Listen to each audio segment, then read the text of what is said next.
Haryana assembly चुनाव में Congress leader Rahul Gandhi ने बड़ा दांव खेल दिया है।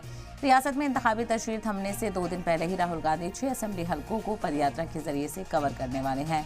राहुल गांधी की पदयात्रा को बड़े सियासी दांव के तौर पर देखा जा रहा है। राहुल गांधी ने आज अंबाला से नारायणगढ़ से अपनी पदयात्रा शुरू की और इस मौके पर एक रैली को खिताब भी किया।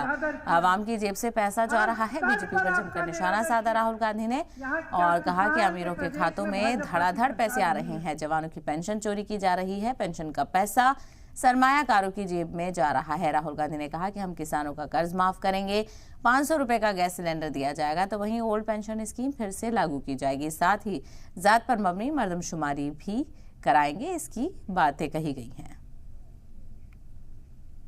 हरियाणा के प्रदेश के बच्चों ने, आपके बच्चों ने, यहाँ की बहनों ने, यहाँ के बुजुर्गों ने पूरे देश का सम्मान सुरक्षित रखा है। 10 सालों से आपके प्रदेश में भाजपा की सरकार रही है और आपको इस सम्मान की सुरक्षा करने के बदले में इन्होंने क्या दिया? आपको अपमानित किया और आपका निरादर किया। हर स्तर पर आपका निरादर किया। यहाँ क्या किसान इस पूरे देश का अन्नदाता है। आपने आंदोलन किया, 3 काले कानून लाए, आपने आंदोलन किया, आप खड़े रहे, डटे रहे। आपको क्या मिला? आंसू गैस मिली। हम ये 2 हिंदुस्तान नहीं चाहते, हमें एक हिंदुस्तान चाहिए, न्याय का हिंदुस्तान। इसीलिए हरियाणा में हमने 3-4 कदम लिए हैं और इन चीजों का लक्ष्य एक ही है, आपके बैंक अकाउंट में पैसा डालना।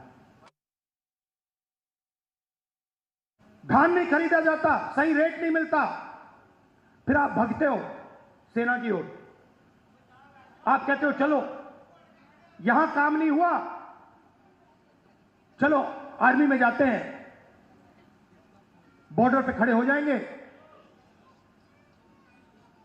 देशभक्ति की आग है उसे जलाएंगे और वहां खड़े हो जाएंगे। फिर मोदी जी कहते हैं नहीं भैया, वहां से भी हम आपके जेब में से चोरी करेंगे। ये अग्निवीर स्कीम नहीं है, ये गलतफहमी में मत रहिए।